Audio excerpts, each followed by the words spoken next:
Hello everyone, welcome to the Miss Texas Show. In this show, we highlight the amazing lives of our survivors from domestic violence, sexual assault, sex trafficking, as well as other traumatic events. We also invite our community leaders to come on and share their resources. Under the military time segment, we partner with the National Veterans Chamber of Commerce. And here we invite our veterans as well as military members to come on and share their experiences during and after their services.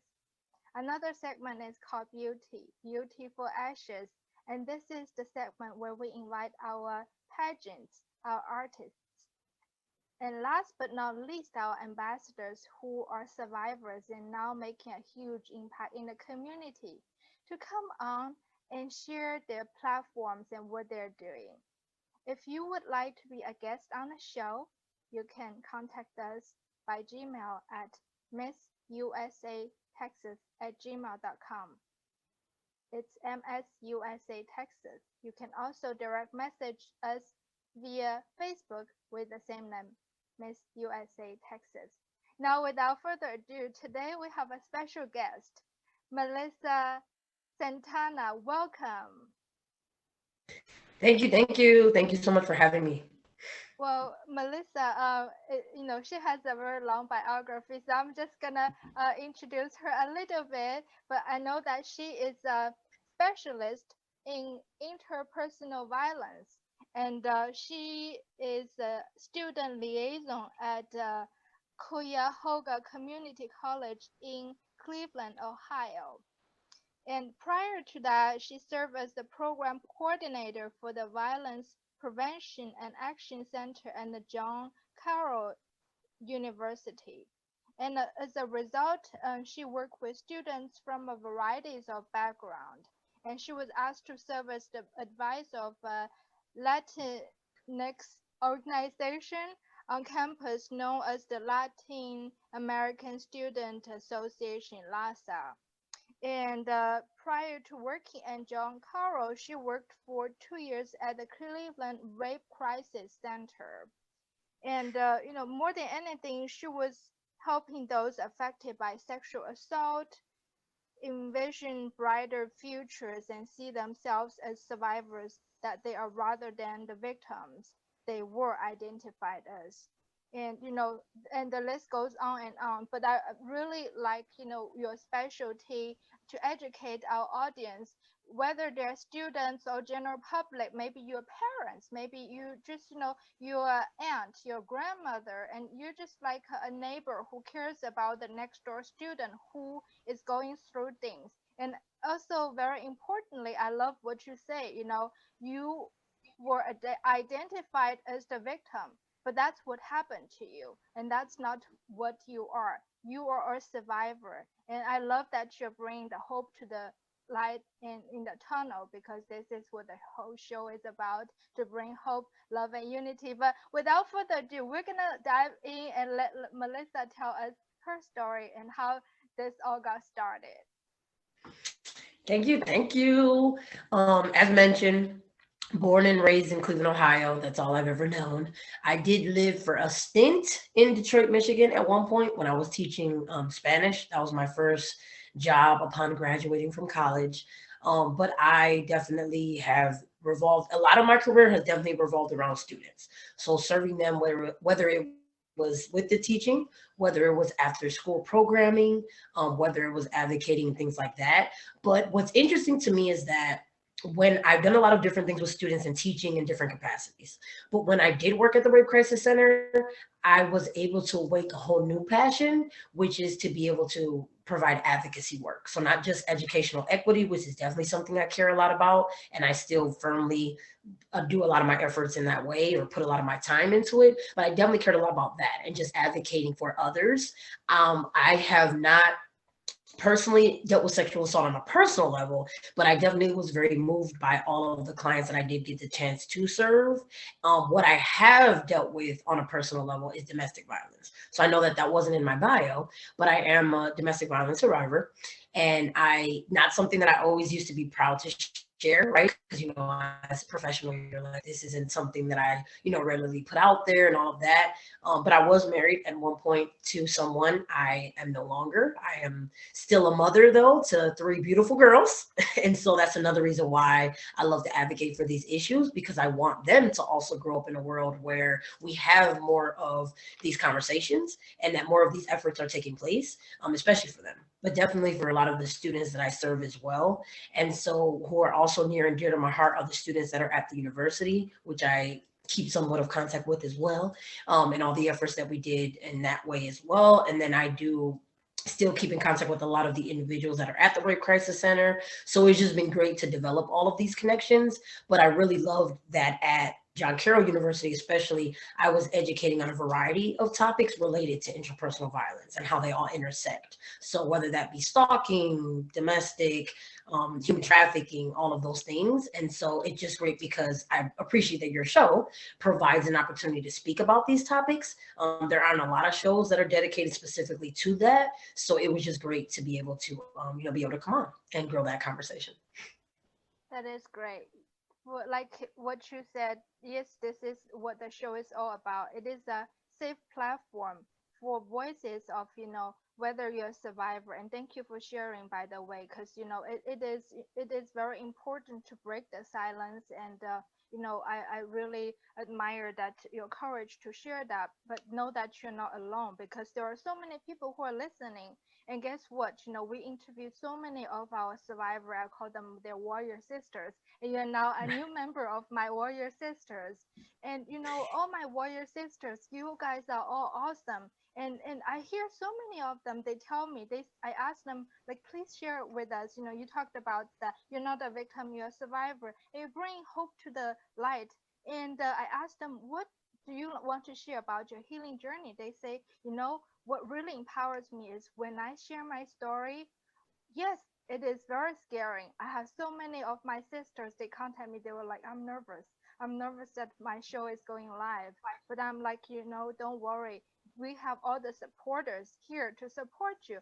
But they said what empowers them the most is when they hear someone else contact them, say, this I'm a survivor too, and thank you for sharing. Thank you for being so brave to sharing that.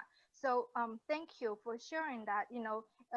If you would like, please, share with our audience whether if you are not a survivor, if you're not a victim, but you never know what people are going through, who are around you.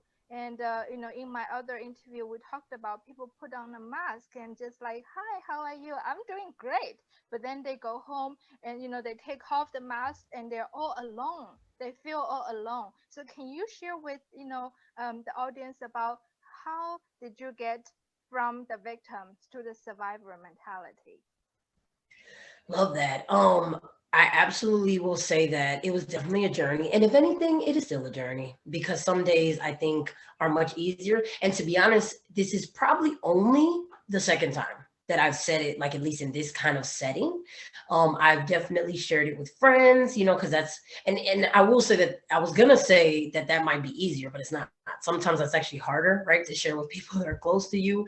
So I definitely understand if there's anybody out there that is listening who is also, contemplating, hasn't shared yet, you do it at your own time. Please do not feel like you need to rush or that you need to share it whenever just because of, society standards. You take your time, and when you are ready to share that information, you go ahead and do so. For me, I would definitely say that it definitely it took a lot of time for me, first of all, to come to terms with it, for sure, because I think I saw elements of how it might have been like a negative behavior, but to really see it and what's interesting is that I've been immersed in this work, so I actually was learning more about how the relationship was negative when I was actually at the Rape Crisis Center. So that is when it started for me. So I'm literally advocating for other survivors and then learning myself that I was seeing a lot of the same traits that I was educating other people on in the person that I was going home to. So that was step one for me that help with that. But the other thing is that in my case, it was actually my children that saved my life. And again, I'm not ashamed to say that now. It's just I'm only sharing that to say that I can totally get why it takes people different chances. So for me, it wasn't even me. I'll be honest with y'all. It was actually my children. So I, like, as mentioned, I do have three daughters. It was actually when my, because before that, when we were having our arguments, it was always easier for me to make excuses. So, I just think right now they're going through something really hard. We'll just get through this argument later. We'll just talk about it. We'll figure it out. We'll be able to get past this. When, however, not right now, baby. The dolphins can now. There goes one of them. So when The Zoom word. right, exactly.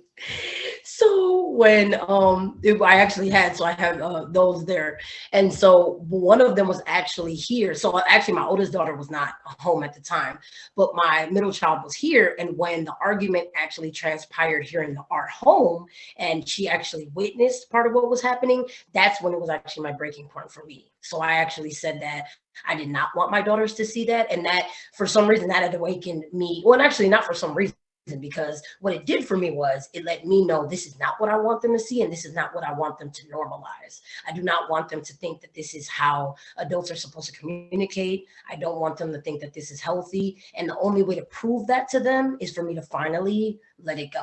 And so it was after that night that I decided I was done with the situation. I did walk away from it.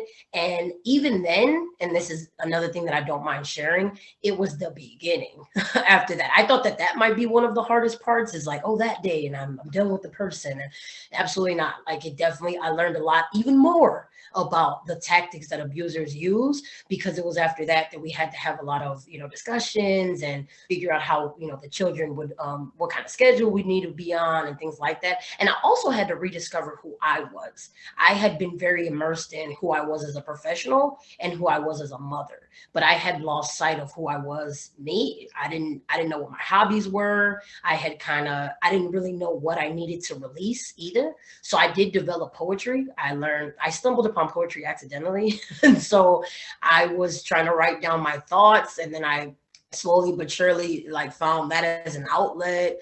I discovered boxing, but these are all things that took me time to figure all of those things out, and it definitely helped me on my path. And so now I can do things like that. I'm able to do things like meditate and be with myself and things of that nature, but it definitely took time to get there. Beautiful, beautiful. Well, I wanted to point out you are absolutely right about the journey part that you mentioned.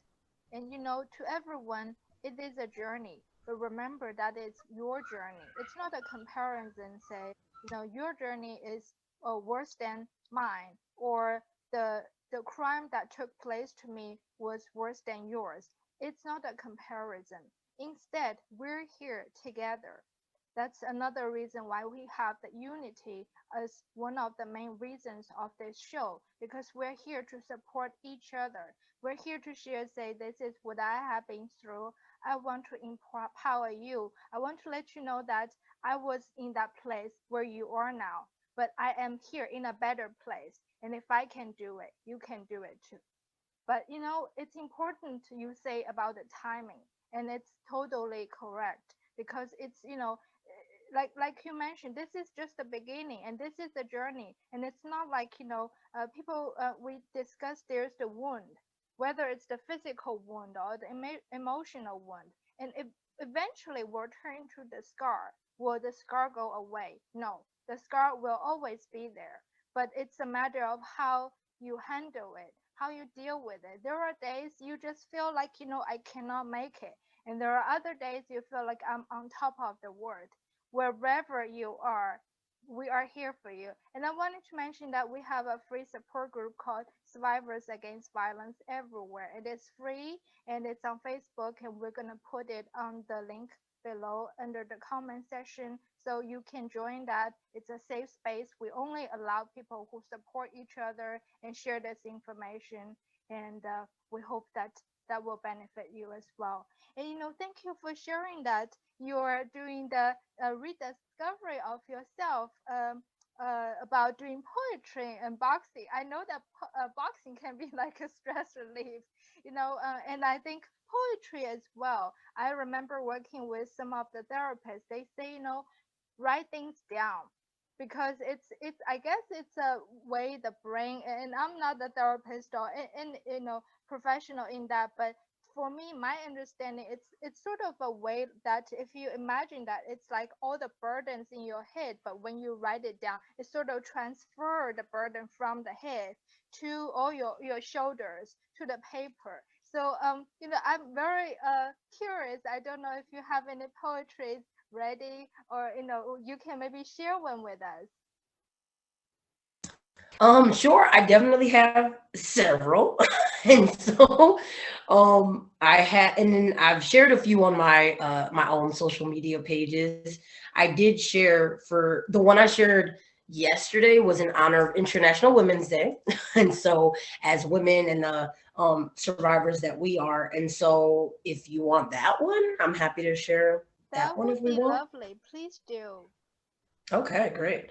So then with that one, let me pull that one up.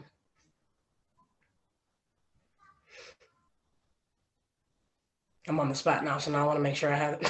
I didn't know I would be No pulling that worries. I up. put you on the spot. But I don't Right. just put anyone on the spot. I figure you can do it. That's why I'm like, let's do it. Yes, exactly. Totally down for that. All right, so here we go. Let me see. Have mine. And so, as mentioned, there we go. And so, as mentioned, this is for any woman. Oh, that's why I was in the wrong. There we have that. But it is for all women. Just like I said, in honor of International Women's Day. Just my thoughts about women, and all of that. So here goes. Women are fragile, beautiful, and free. Free doesn't sound like the right word to me. Free is reserved for those with privilege and money. Free means you're secure, fearless, and empowered, not weak, flawed, and uninspired. Society creates chains, and people enforce their grip. The media dictates beauty and where you're allowed to fit. You can't be bold and ladylike, loud and unapproachable. Silence is valued and unapologetically desirable. Act like a lady, know your place. Be something to look at, but don't show your face. Maintain a household, but also earn degrees. Be everything for everyone.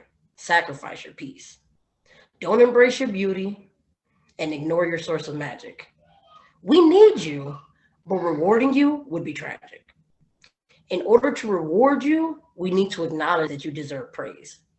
We'd rather make you question your worth and be confused about your space. Which space can I occupy? Which issues can I address? Do I keep it to myself or can I openly confess that I hurt, that I cry, that I love, that I lie, that I mess up and try again, but ultimately wonder why? Why am I celebrated but mocked, glorified and stalked? My value isn't readily recognized by those who are afraid to see that a woman is multifaceted and undoubtedly free. You can create senseless cages. You can try to steal my voice. You can set standards that are impossible, but it's ultimately my choice. I choose how I want my life to be lived. I choose what I take from and to whom I plan to give. Everything doesn't deserve a response, and not every person deserves my time. I don't have all the answers, but at least I know my life is mine. So that's that one. Beautiful. I love it. I love it. My life is mine. Not everyone deserves the time. Not everyone deserves the answer. It's your choice, and it's your life. Beautiful, beautiful. Thank you so much for sharing. Thank You're you. so talented. I wish I had known that. I would have asked you to prepare a whole session just doing poetry, for recovery. So, I'm curious. Do you think that helps with your healing journey? Absolutely. I really appreciated what you said about the transferring, like taking it from your mind, putting it on the paper, and just really the release that comes from it. Because what I really noticed was sometimes when I have these thoughts really going through my mind and they're racing and I'm trying to make sense of all of them, the poetry just gives me a vehicle. It really acts like a vehicle of expression. and it really helps me to say it in a way that I couldn't do otherwise. And so it just gives me that opportunity. And then what's interesting for me is that with my poem, so the way you heard it, and yes, if I ever get the chance, I'm happy to share more in the future. But mine always do tend to end that way. So I didn't necessarily mean for it to be in that sense. But I think that what I learned was I was making the poetry for others and for myself. And so even if I start them off with whatever negative thoughts I had, I always want them to end with some kind of positive message, because all hope is not lost. And I think that I've gone through a lot of things that made me think they could have been, but I have to constantly remind myself it's not. Like, we can think that, I know that society may, enforce that. And it's hard. There's a lot of things that we hear, especially as women and especially as survivors of any type of violence, because I know it doesn't just happen to women. But that even with all of that, and even with all of that pressure, and even with dealing with all of that trauma, there is still hope in the midst of that. And there is something beautiful that can come from that as well, that you can definitely learn. Thank you. Thank you for sharing the hope. Like I said, this is very much needed.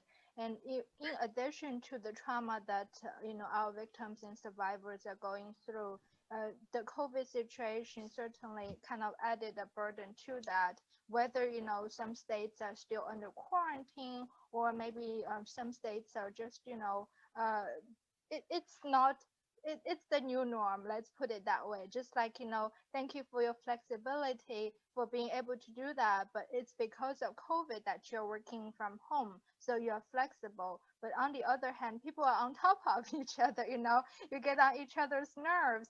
So as a result that, just because of that, the domestic violence rates went up.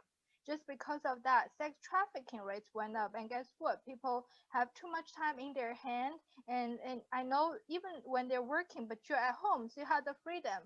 And Pornhub opened a free membership, and then it results in like all directions of crimes, including like incest. And it's just like, I can go, endless about that. But I think it's really important that you share the hope, because there is light at the end of the tunnel. And I love your transformation. And for some of you that don't know the butterfly that transformed from the cocoon to the butterfly, I see you in my vision that you are now the butterfly that is soaring and flying high in the sky and helping other people. And I really appreciate what you're doing. And thank you so much for sharing this powerful, powerful poem. I would love to share with our audience as well.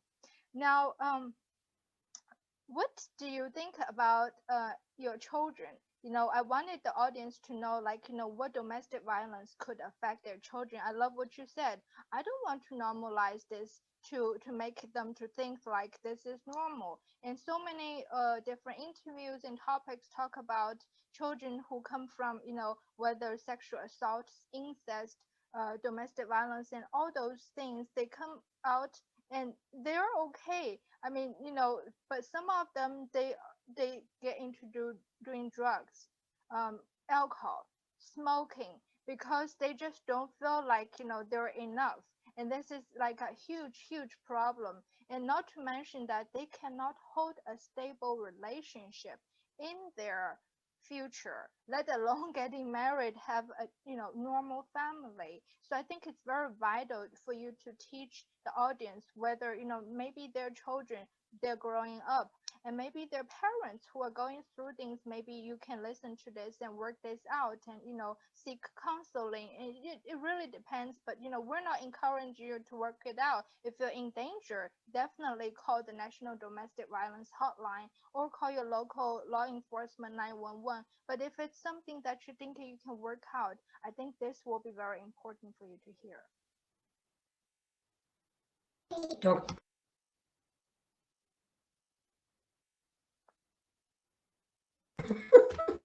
As always, had to make a second cameo. But yeah, so speaking of the wonderful children, I would definitely say I totally appreciate the question, because yes, with COVID, I've had to balance being a mom at home and a professional and all that. But I definitely appreciate what you're asking, because there's a couple things I want to say on it.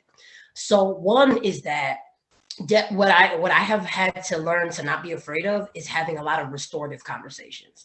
And so they absolutely had questions. I would definitely say that I am glad I did leave the relationship when I did. I do think that had I stayed any longer, I mean, but I agree. I say that, and I still want to let anybody that's watching know we still get it though. If it's taking you some time to do it, if you're not in a position where you're ready, again, we totally understand that. I'm just saying, and I'm just gonna speak for myself when I say that I'm happy when I was able to. But even in my case, I took a while, right? I mean, I had 3 children with this person before I left, and so I can totally understand that you have to take your time. But they definitely absolutely had questions, and so they wanted to know things like, why aren't you together, and and they wanted to know questions about how relationships look like. And so since they were no longer seeing it at home, I needed to provide that extra guidance and that extra education. And so I've been very grateful to be able to have that and to be as honest with them as I can. And so I don't like to hold back with them. I do like to, of course, I like to communicate it in a language that they understand. So I don't try to use words that they don't know, but I don't ever shy away from a question. So what I wanted to set up in my household is that if they have anything, I don't want them to ever feel like they can't come to me because I shy away from the question, or I ignore it, or I minimize it as well. So a big thing for me is to welcome any kind of feedback that they need and let them know. And my plan is that that will continue to mature as they get older. And so I feel that I'll be able to give them even more of that information. But for the time being, I definitely let them know that the priority was for them to be, in a happy place. And what I remind them is of our peace. And so we've been able to do a lot more things together that we didn't necessarily weren't able to do before. And so when we meditate together, which is not something I thought to do at the beginning with children, everyone, but it actually is quite fun. It's so I stumbled upon, I remember starting it off myself, but they were so curious that they wanted to know, like, well, what is that you're doing? And what is that music that you're playing? And now it's like this wonderful thing that we do together. But it's at first, like I said, definitely wonderful accidental discovery. But we're able to do things like that. And so I'm always reminding them, like, these great things and these moments that we have together is because, we have that time and we're valuing ourselves as a family and we're creating it. So that was the second part about what I wanted to say as far as answering the question, is that, yeah, I agree. I think that the effects that it can have on children are definitely unique, but also very significant, because for younger children, you'll see that they might start to act out. You know what I mean? They might, when they are in these abusive situations, for teenagers, they might be the product of bullying, or like, because what some people do is they do act out, but for other children, they retreat. And so for me growing up, I actually was a very quiet child. I did not speak a lot to a lot of people. I was actually raised by a parent who was dealing with her own abuse. And so unfortunately had a vice of alcoholism in her case. That was her vice of choice. For me, it made me very quiet and very reserved. I did not speak to a lot of people. I only spoke unless spoken to. I got impeccable grades though, because in school I would follow all the rules. And so on paper, it looked really great. Like I was this really great student. But if people really knew me, and there were some teachers that did. I had one teacher who I'm still in contact with now who noticed that, who noticed how quiet I was and would reach out. And I am like incredibly grateful for her still, which is why I still talk to her. But she definitely, I'm glad that she noticed that, because some things, if you ever notice children who have those different behaviors, it's not a bad thing to, help if you can, right? Because we understand too that maybe you can help that child, or maybe you're witnessing it and you're saying, okay, I'm not going to be able to have that direct influence, but maybe I'll just send over a resource. Maybe I'll make a call, whatever you feel. But it's never a bad thing. I would rather think that something's happening and said something versus not saying anything at all, and then it just continue to grow. So I just think that, yes, there are ways. The last thing I want to make sure I touched on is that the patterns. And so you said something too about how it's important to notice this, because with relationships and how this can lead to problems. I absolutely agree. I did not pick up alcoholism only because I saw it growing up. And so I feel that, as a result, that's not something I wanted to do. However, I thought that I was healed in other aspects. So I thought that I was doing really good by going to college and becoming a professional. But I didn't realize that the partner that I chose, so that unhealthy relationship that I was a part of, was a result of my childhood. So until I went to therapy, I did not make the connection that I had actually got someone who reminded me of my parent. And so they just took me right back to my childhood and took me right back to what was comfortable. And so that was what was interesting for me, was to make that connection and then grow from that and learn that that is why this is why it's important to break these generational curses, have these conversations and provide this education, because those are the patterns that we want to break, and those are the cycles that we want to stop as well. That's great. I'm learning a lot from you. I'm not a parent myself, but I work with a lot of advocates and people who has children, and I work with youth as well. So, for the people who are watching, what are the signs they should be watching for? Like you said, we would rather be, making a mistake to be too careful than, missing out one thing because it's very vital and we want to make sure that we help them in any way we can. So, what are the signs we should be looking for if they're might be going through those interpersonal violence situation? Excellent question. I would definitely say that it does vary by age group, but what's interesting is that it can be those certain children that we might consider like those labels that we place on those children. So we might say something like these are the problem childs, or they're the ones that tend to have maybe like what we think is like an attitude, or there might really be a reason behind that. So a lot of children aren't naturally angry. They really just don't know where to. They might not know where to put the emotions that they're feeling. And so, as a result of trying to process that, these might be the students that come to school and might, get involved in a lot of arguments. A lot of them, they also too, like when they're really younger, what you'll also notice is that there might be, other interesting things that happen. Like they might be the ones that might not developmentally, might not be, they might be delayed. And so they might be the ones that also might not be potty trained. They might be the ones that seem to have like speech delays and things like that. Some of these things can be due to abuse. I know that developmentally, these are also things that can happen, but I definitely want to bring awareness to the fact that for some children, it could be due to that. And so unfortunately, they also might not be getting a lot of instruction at home. So there might be the parents, unfortunately, given everything that they're going through, might not be giving them a lot of that guidance. And so it can show up that way. For teenagers, on the other hand, as mentioned, it could be a lot of that different behaviors, whether that is engaging in risky behaviors such as drinking. It could be seeing them develop that pattern of unhealthy relationships, or also seeking attention in different ways.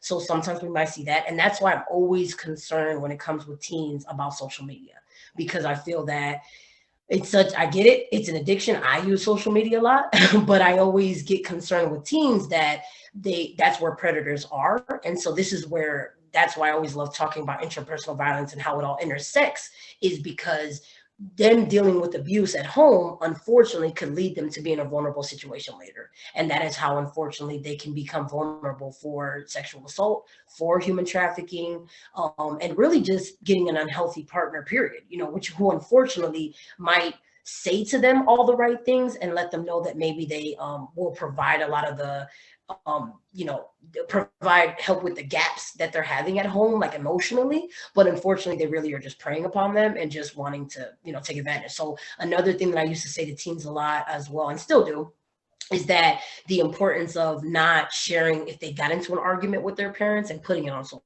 media. And so that's something that can happen. I get when you want to do that with your friends, but that's definitely something I've shared with them, as well as location settings, and not always, things of that nature as well. But as far as behavior goes, it could definitely be a lot of that. And like I said, it could be a lot of the things that you do see on the outside. It can also be like disheveled children, like you see that they might not be unkept. It might look things like that, but you can also see the entire opposite. So some of them that are also being abused might just be very quiet. Like I mentioned in my case, they might be very reserved. They might look very well kept because, I mean, the parents do take care of them. But you can tell in the fact that they don't interact a lot with others. They may keep to themselves and like not, voluntarily a lot of information and things like that. These are also things to look out for. Wow, it's packed with very useful and important messages and information. I'm sitting here taking notes as well.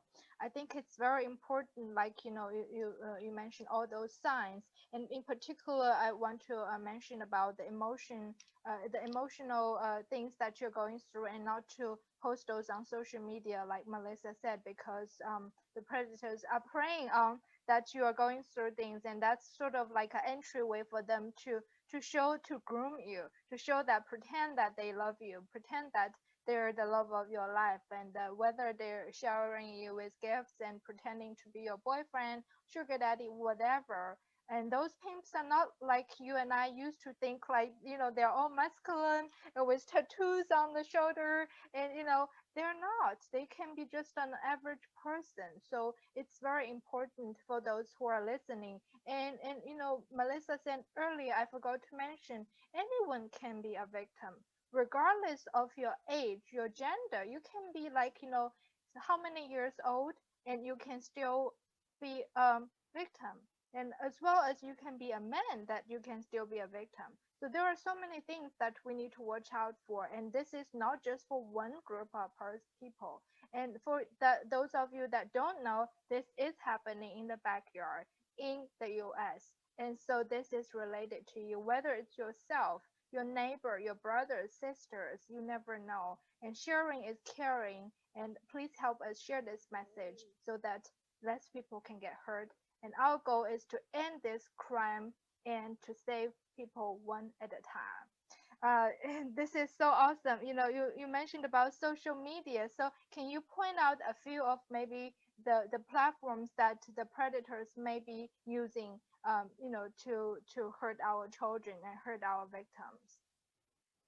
Absolutely. I know that that page, I believe, is not anymore. They were finally able to take that off, but this was a site, for those who are not aware, that, unfortunately was like a black market type of website, but it was available. But the ones that are still in use now that are popular, predators use them. So for example, Facebook is lovely because for predators, because you're able to put on there your status, you're able to say where you are, and a lot of young people will sometimes tag themselves not only in pictures but in locations, and they'll put it. So a lot of things, so what I'll suggest is that I understand you want to share events that are taking place in your life, but it's not and it's not that.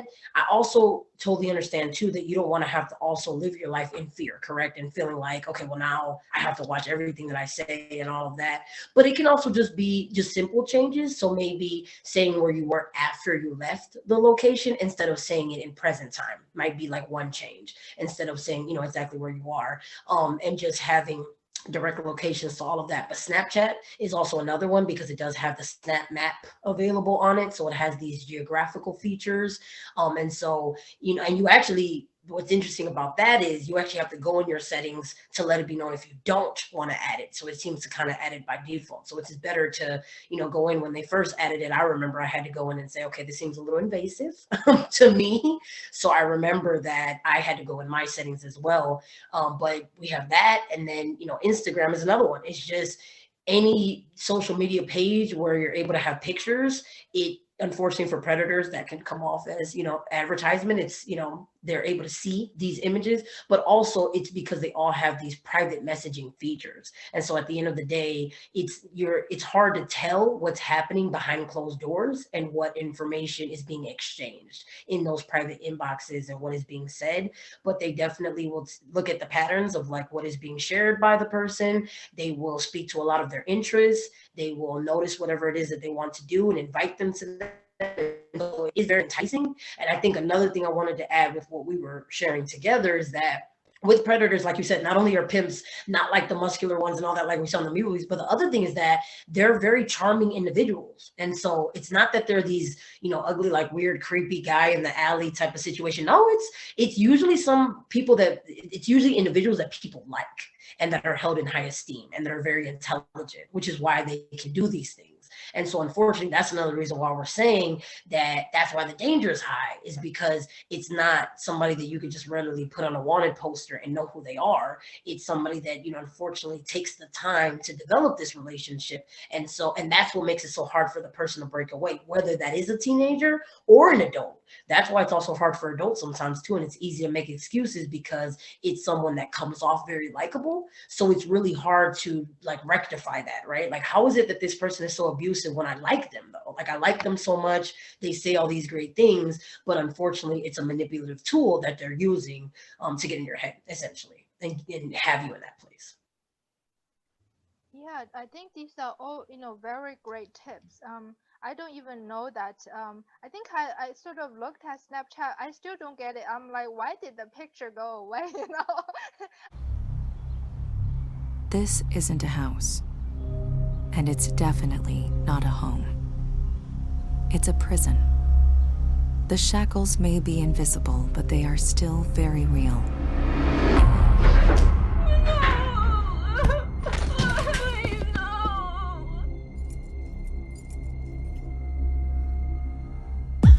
What did you say to me?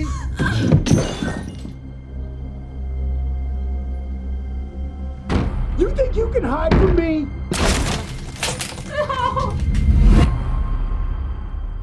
We all wonder why the victims of abuse just don't leave. It's simple, really. You can't leave if you don't have a place to go. Hope Pigs Global will be that place. If you need help or want to find a way to help, visit hopepigsglobal.org. The end of abuse starts here. All right, so about the photos you've mentioned about Snapchat, which I have no clue about, and I know a little bit of Instagram. And for me, I feel like Facebook you can post more like what you're thinking, and as well as the photos. But Instagram to me, it's like it's mostly photo. You have to click on it, then you'll see it. But I know that I'm selective. I'm obviously not gonna post my like bikini photos or certain things unless I'm doing like a photo shoot and representing a brand. But in general, for our youth in particular, I've heard different conversation. Please correct me if I were wrong, but I heard that predators could actually use those photos to do harm to them. Can you explain to our audience like what kind of photos not to post and what those photos can be used against them for? Absolutely. And what I appreciate about you sharing is that we did talk about, I agree. I think my Snapchat is pretty neglected as it has been. I think I spend a lot more time on Instagram and the others.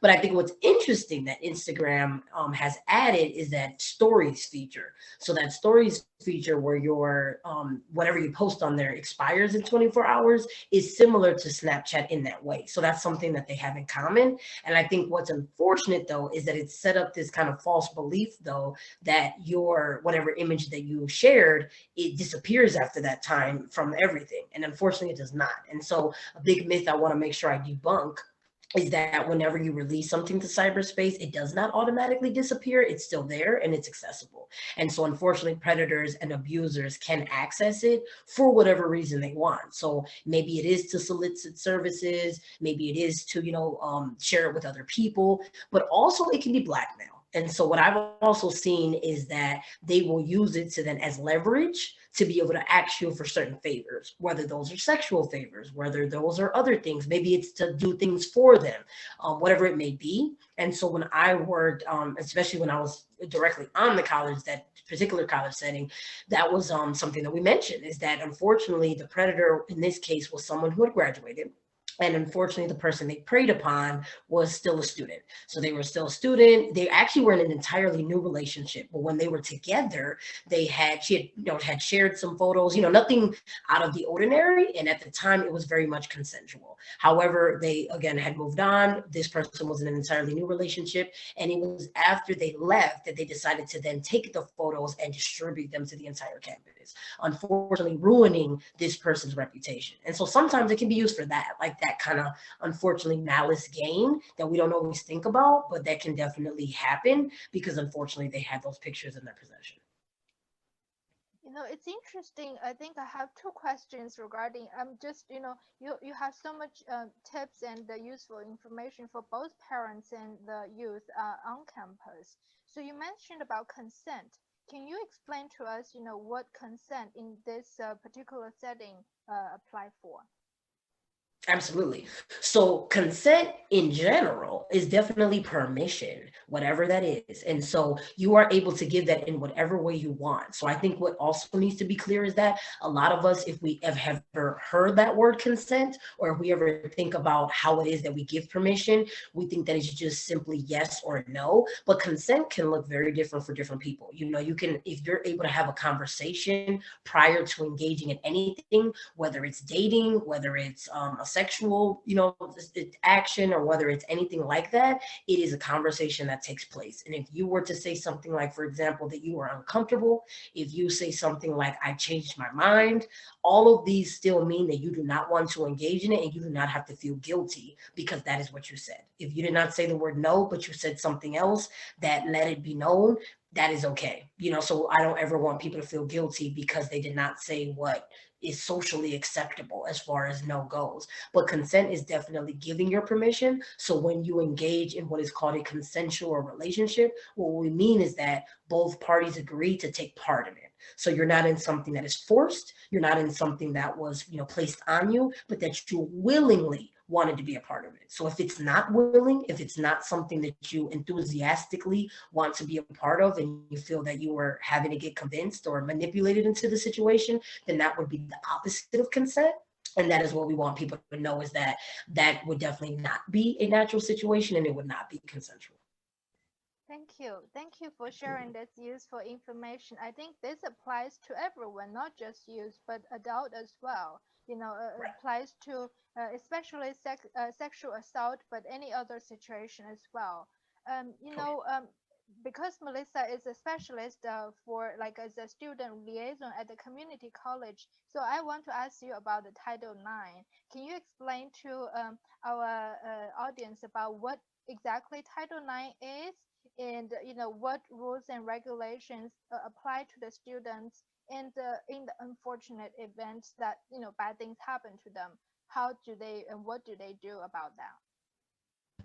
Absolutely. So, especially on college campuses, Title IX is for any institution that has federal funding. And so, essentially, any institution that operates with those funds, they have to comply by what is called Title IX standards. And so, that means that they are offering equal opportunities. So, although Title IX gets tied in a lot with what we're talking about with intrapersonal violence, Title IX itself is not just that. It's really just offering equal opportunity to everyone that's there. So it's really equal representation. And it really means that discrimination is not taking place, and that everyone has an equal part to, take advantage of whatever resources or services and different things are offered on a college campus. However, and not just college campuses, correct? Because this can also be for any institution that receives federal funds. So this can also be for K through 12 schools, any wherever students are at in an institution of that nature. The only way it wouldn't be is if they receive like private funding or anything like that.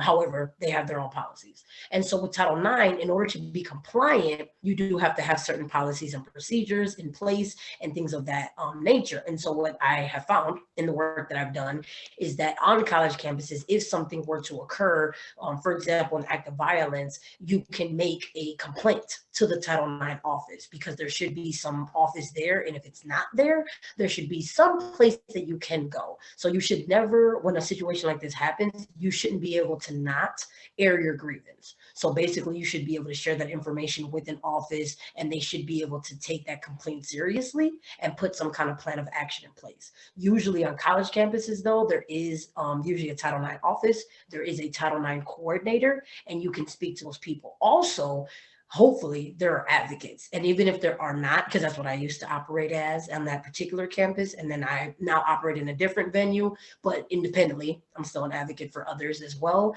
is that if there are not an advocate, you always have the right, however, to bring somebody who is supportive with you. So I do want to make sure that that's said, that I know that very recently, a lot of colleges, especially here in Ohio, we, and it might be true across the country, COVID did occur.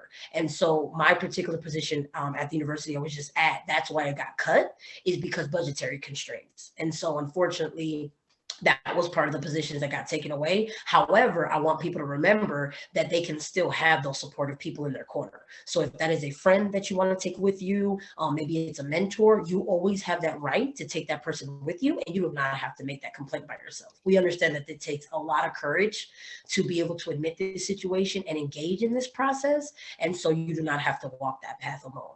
Absolutely not. But it's you being able to share all of that. And so there are certain steps that take place after that, but it's you being able to file that complaint, say that something happened to you, and hopefully hold the other person responsible in whatever way you want. There are different options as far as what that can look like, but it at least starts that process. Well, I know that COVID has resulted in economic string on like different people and the economy for institutions, businesses, whether government or individuals, and that's understandable. And I'm sorry that your position went away, but I really admire your passion that regardless your position went away, you're here, like having your voice and representing the people, and for doing that. And kudos to you for doing your work, especially like I said about the butterfly, right? So you're the butterfly that like soaring high in the sky and helping other people. And thank you so much for doing what you do. I really love what you do, and I think I have learned so much from you. And I think the only thing that I think I might have missed is it's my understanding that the interpersonal violence includes domestic violence, sexual assault, human trafficking, and possibly stalking. Can you tell us a little bit about stalking? Absolutely. So stalking, and that's interesting because especially when I was there at the campus, I actually shared a survey on it was a survey, yes, on stalking, but it was interesting because I had myths in it because that's the thing. Stalking is one of those elusive concepts that we don't always talk about. But I think what I had a lot of fun with, because I also taught a class on interpersonal violence, is that show You on Netflix. I don't know if everybody's seen it.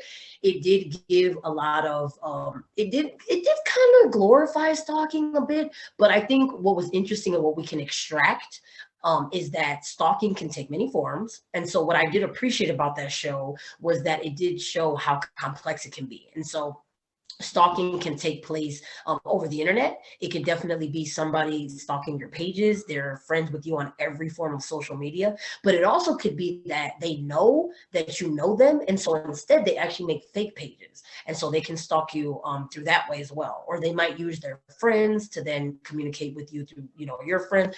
They get as complicated as they can, but it can also be in person. And so in the in-person stalking, what usually it requires is that you have to set up what is called like a safety plan. So this is something that I've also done in the past with my work, is that I've helped people create those, because you might want to switch up your routine, because unfortunately a stalker take advantage of whatever patterns you have. And so they'll show up in places that you're at, but it's really because they pay attention to where you go. And so it's not just that they're able to like peer into your planner, but it's the fact that they pay attention to like maybe certain class, especially on a college campus. That's why I really appreciated talking about this, because not a lot of college campuses are super huge. Some are, right, because those very bigger public universities, but the one that I worked at, for example, was quite small. So it wouldn't be hard to run into people like this and to be able to see them in certain places and certain settings. And so stalking can be definitely in that way. But it also, what was interesting was email. And so unfortunately, what we saw too is that they might constantly sending you all these harassing messages. So sometimes it's text, yeah, right, like texting and calling. But what was interesting to me was the email, because in this particular place where I saw it at, the person had actually used the blocking feature, but unfortunately, it was not stopping their messages from coming through. It just flagged them. And so they were still coming in with a flag on it. So unfortunately, it almost made it worse. And so when I heard that, it made me think of there might be other places where that might be the case as well. Or they might, instead of sending the messages to a particular place, it might just put them in a certain folder. And so unfortunately, the messages are still there for you to see. And so this is why we mean that there's so many crafty ways that abusers use to unfortunately use that. But that's what we want to make sure is clear about stalking. It's not just somebody following behind you. It could be that they use electronics. It could be that they use technology and do different ways to harass you at the end of the day. Wow. We've learned so much from you. Thank you so much, Melissa. It's an hour packed with very useful tips for people from all backgrounds, from all ages, gender, religion, whatever. I wanted to say that we have had technical difficulty and everything. I feel like sometimes we're doing this work, and whatever the bad forces are really trying to stop us from doing the good work to help people to end this terrible crime. You talked about breaking the generational curses, and I hope that we can break this generational curse together. Absolutely. Yeah. So is there any takeaway you would like to give to our audience?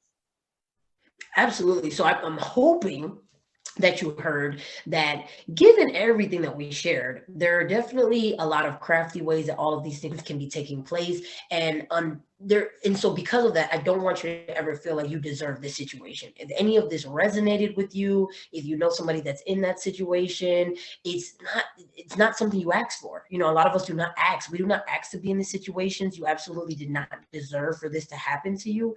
But there are people like myself, and definitely with Eileen, and your, this incredible platform that you have. I hope it shows you that you absolutely have support. All we want to do is to be able to help you, because we do want to see you on the other side of the situation. We do want to help you overcome it, because you did not deserve to be in it in the first place. And because of that, we know that abusers will use different tactics in all of those ways, but there are strategies that we can apply to help you, or employ for you to be able to get out on the other side and do that. So I know we mentioned some that we're definitely going to share with you, especially that group. I think the supportive group that is there is wonderful, because we need each other, right? To like stay up, and these aren't easy things to discuss.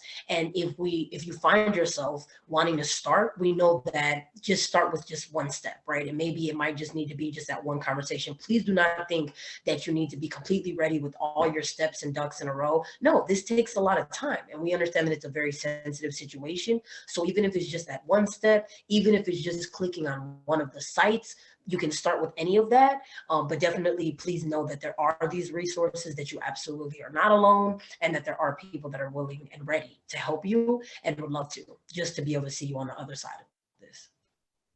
Thank you. Thank you so much again, Melissa. So well said. Yes, you're totally right. You're not alone. Melissa is all the way in Ohio. I'm all the way in Texas, and we've got wonderful ambassadors across the country and now becoming across the world. And internet does its amazing work that due to COVID, Melissa and I are able to talk across the country, and we're able to reach out to impact people from Africa, from Asia, and different continents because of the internet. But unfortunately, bad people can use that for their own purposes as well. So be cautious and educate yourself, because education and knowledge is power. Once you're empowered, then you have us here to support you. Once again, this is the Miss Texas Show. Hope, love, unity is the purpose of we having this show. We want to provide a platform that is a safe platform. And also remember the support group that we have mentioned and will be putting in the link below. But thank you again for tuning in. If you find this show helpful, make sure that you subscribe, like, and most importantly, share. Sharing is caring. And hopefully this message can benefit you as well as the people that you care about. But thank you again, Melissa, for your time and for this wonderful session and all those important messages that you have shared with the audience. My pleasure. Thank you.